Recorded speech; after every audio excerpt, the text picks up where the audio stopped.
Hay momentos en la vida en que el silencio de los amigos duele más que las cadenas. Cuando el dolor es evidente y el aislamiento se vuelve insoportable, es entonces cuando se revela quién está contigo y quién solo estuvo por conveniencia. El apóstol Pablo conoció la traición, la indiferencia, el abandono, no cuando predicaba en plazas ni cuando fundaba iglesias, sino cuando estaba solo, encadenado, acusado injustamente, esperando el final. Allí, en una celda húmeda, fría y con olor a muerte, descubrió quién recordaba su nombre. Y entre los muchos que lo olvidaron, hubo uno que lo buscó con empeño, con valentía, con amor genuino. Su nombre era Onesíforo, un hombre sin púlpito, sin fama, pero con un corazón lleno de Dios. Mientras otros se alejaban de Pablo por vergüenza, él se acercó sin miedo, lo encontró, lo animó, y su nombre quedó registrado en la eternidad, no por milagros, ni por liderazgo, sino por fidelidad en el momento más oscuro. Esta es su historia, y tal vez también sea la tuya. Pablo estaba preso. No era su primera vez. Pero esta se sentía diferente. No había multitudes esperando sus cartas. No había discípulos tocando la puerta.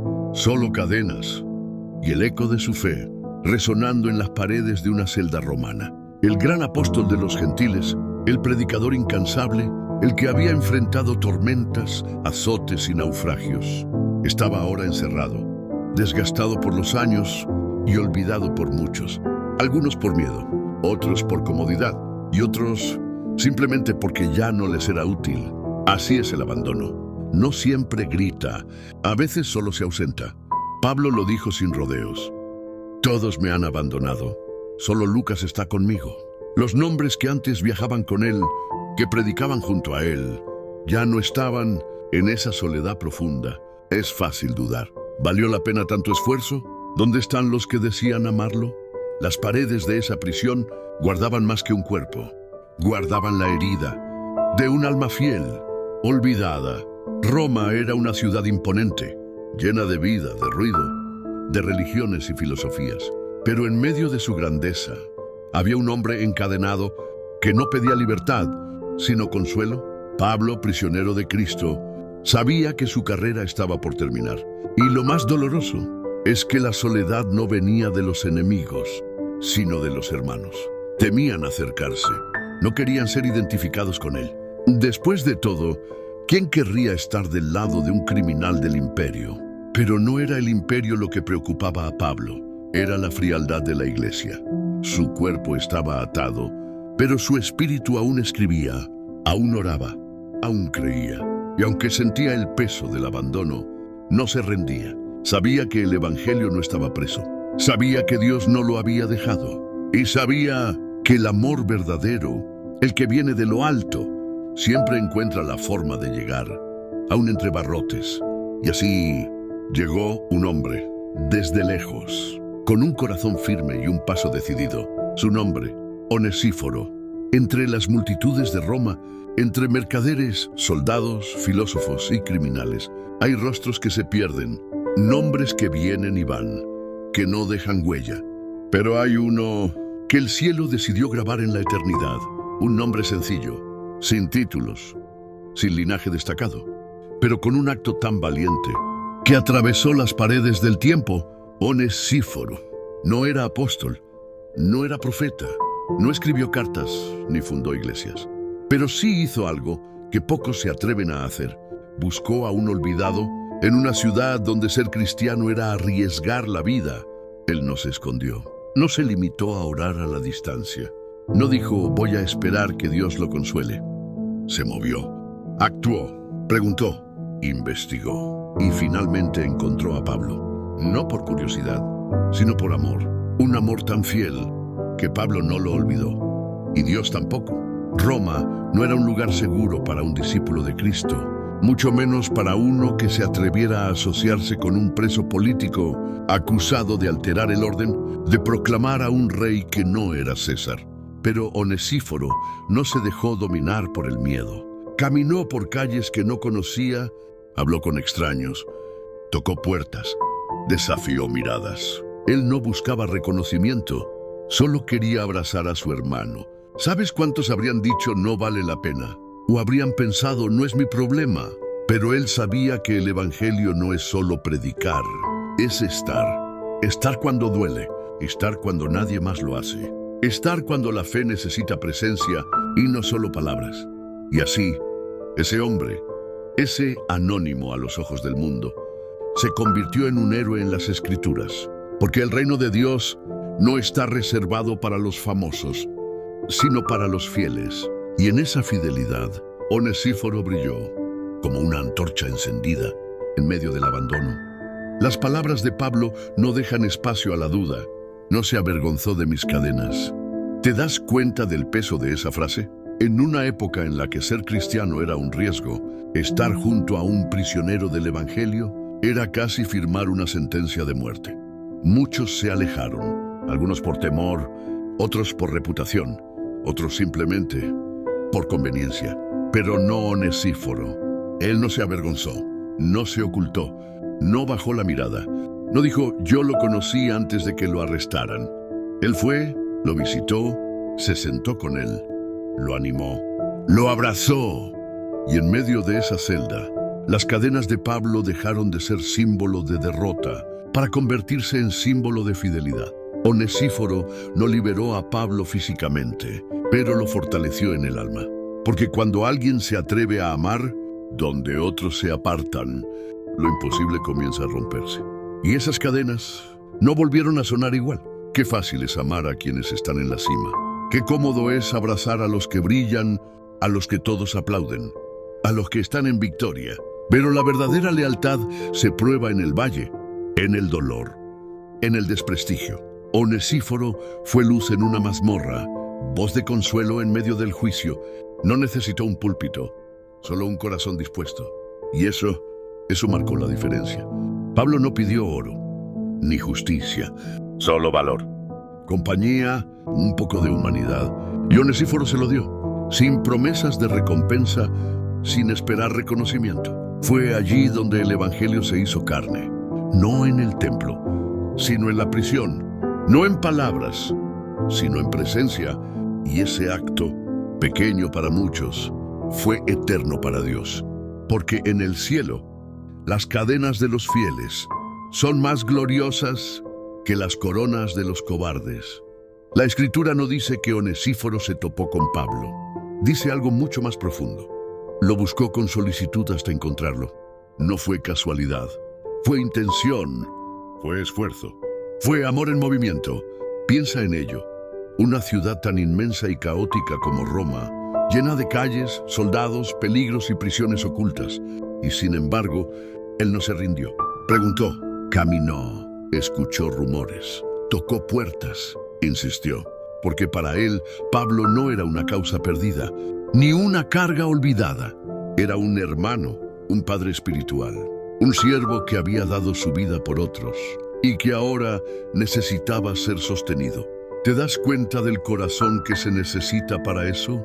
No solo es fidelidad, es intencionalidad santa. Es amar lo suficiente como para no desistir, aunque el camino sea largo. Lo buscó y lo encontró, porque el amor verdadero siempre encuentra.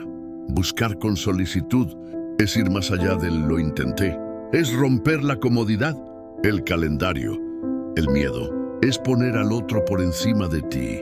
Onesíforo no tenía un GPS, ni contactos políticos, ni influencia en Roma, pero tenía algo que vale más: compromiso con el reino y una fe que camina hasta que abraza. ¿Cuántas veces decimos que oramos por alguien, pero no nos movemos? ¿Cuántas veces justificamos nuestra pasividad con excusas religiosas? Onesíforo no se conformó con la distancia. No esperó que otros hicieran lo que él podía hacer. Fue él, solo él. Y cuando llegó a esa celda, su presencia fue más poderosa que 1000 palabras. Porque cuando alguien llega en el momento más bajo, su recuerdo queda para siempre. Por eso Pablo lo menciona con gratitud. Y por eso tú y yo hoy hablamos de él. Porque el que ama con constancia, aunque nadie lo vea, es recordado por Dios. Pablo, el apóstol que había fortalecido a tantos, que había animado a iglesias enteras con sus cartas, que había enfrentado prisiones, tormentas y azotes. Ahora necesitaba ser fortalecido. ¿Y quién lo hizo? Otro apóstol. ¿Un líder reconocido? ¿Una multitud? No, un hombre llamado Onesíforo. Y Pablo no dice simplemente vino a verme. Dice, refrescó mi espíritu. Muchas veces. ¡Qué frase tan poderosa! En un mundo que agota, que exige, que lastima, alguien que refresca el alma es un oasis divino. Onesíforo no solo vino una vez, vino muchas veces. No fue una visita por compromiso, fue un ministerio silencioso de fidelidad. No predicó sermones, pero fue un sermón vivo. No hizo milagros visibles, pero su presencia fue un milagro para Pablo. Porque a veces lo que sana no es una palabra, sino la compañía de alguien que permanece, alguien que se queda, que escucha, que simplemente está. Y en ese estar, levanta. ¿Has conocido a alguien así? Alguien que cuando llega el ambiente cambia, que no trae soluciones, pero sí paz, que no tiene muchas respuestas, pero te hace sentir acompañado. Eso fue Onesíforo para Pablo. Un refresco para el alma en el calor del abandono, un viento suave en el encierro, un consuelo sin juicio, una presencia sin condiciones. Hoy muchos cargan con cadenas invisibles, la soledad, el cansancio, el dolor que no se ve. Y como Pablo, esperan que alguien llegue, alguien que no solo pregunte ¿cómo estás?, sino que se siente a su lado hasta que el alma respire. Tú puedes ser ese alguien, como Onesíforo. No necesitas fama, ni título, ni posición. Solo un corazón que ama, que visita, que refresca. Porque hay momentos en que lo más cristiano que podemos hacer es estar ahí. Y en ese gesto simple, Dios se manifiesta. Pablo no solo habló de Onesíforo, también habló de su casa. Dijo, conceda el Señor misericordia a la casa de Onesíforo. ¿Te das cuenta de lo que significa eso? El acto de fidelidad de un hombre fue tan profundo, tan genuino, que Pablo pidió bendición para su familia entera. Porque cuando alguien camina en misericordia, su casa se impregna de esa luz. Probablemente la esposa de Onesíforo también oraba. Quizás sus hijos sabían a dónde iba su padre y por qué ponía en riesgo su vida. Puede que su hogar no fuera perfecto, pero estaba lleno de fe, de compasión, de amor en acción. Y eso es lo que el cielo honra. Pablo, prisionero, no tenía mucho que ofrecer. No tenía oro ni tierras, pero tenía lo más valioso, su intercesión. Y oró por esa casa. Pidió misericordia, pidió recompensa divina para los que abrazan a los olvidados, para los que dan sin esperar. Una casa así es una extensión del reino. ¿Y tu casa? ¿Está llena de misericordia? No por lo que tiene, sino por lo que da. Una casa misericordiosa no es la más grande, es la que tiene espacio para los que sufren. Es donde se ora, donde se escucha, donde se sirve sin ser vistos. Onesíforo quizá no imaginó que su fidelidad afectaría a su familia. Pero así es el reino. Cuando tú siembras bien, Dios cosecha incluso en los tuyos. Por eso Pablo bendijo su casa. Porque una fe activa no solo edifica al individuo, sino que marca generaciones. Cuando tú ayudas a alguien por amor a Cristo, Dios no lo olvida. Él visita tu casa, la cubre, la honra. Y en tiempos difíciles, su misericordia vuelve a ti. Como una promesa cumplida, hoy tu fidelidad puede ser la razón por la que tu hogar reciba bendición. Que la casa de cada Onesíforo de hoy sea también casa de honra, de memoria, de recompensa. La historia de Onesíforo no tiene un final visible. No sabemos si vivió muchos años, ni si Pablo lo volvió a ver. No sabemos cómo terminó su vida, pero sí sabemos algo. Fue recordado en la última carta de Pablo, antes de morir, en medio de advertencias y despedidas. Ese nombre brilló. No fue olvidado en la prisión, ni ignorado por el Espíritu Santo. Fue escrito en las páginas eternas, porque su fidelidad no fue solo humana, fue celestial. Y por eso, Pablo pidió, concédele el Señor que halle misericordia en aquel día, el día final, el día del juicio, el día en que las obras serán contadas y los corazones expuestos. En ese día, Dios recompensará a los que sirvieron en silencio, a los que no buscaron aplausos, pero dieron consuelo, a los que visitaron cárceles, los que no se avergonzaron del Evangelio, los que fueron fieles hasta el final. Onesíforo vivió para servir y será recompensado para siempre. Y tú estás viviendo de tal forma que seas recordado por Dios, no por tus logros, no por tus títulos, sino por tu fidelidad. Eres el que está cuando todos se van, eres el que busca, y cuando otros olvidan, Dios sigue escribiendo nombres de personas comunes que hacen cosas extraordinarias por amor. No necesitas ser un Pablo para impactar el reino. A veces basta con ser un Onesíforo, uno que abraza al cansado, que honra al perseguido, que se mantiene firme cuando la oscuridad se espesa. Y en ese acto sencillo, Dios escribe tu nombre, no en piedra, no en papel, sino en su memoria eterna. Hoy el cielo sigue observando. ¿Quién ama cuando es difícil? ¿Quién permanece cuando todos se apartan? ¿Estás dispuesto a ser ese amigo fiel? ¿Ese consuelo en la celda? ¿Ese reflejo del amor de Cristo? Si este mensaje tocó tu corazón, suscríbete a Voces de Fe. Comparte este video con alguien que necesite recordar que su fidelidad no pasa desapercibida para Dios. Comenta, ¿conoces un Onesíforo en tu vida? ¿O estás dispuesto a ser uno para alguien más? Que el Señor te conceda misericordia, como lo hizo con aquel que nunca se avergonzó de las cadenas del Evangelio,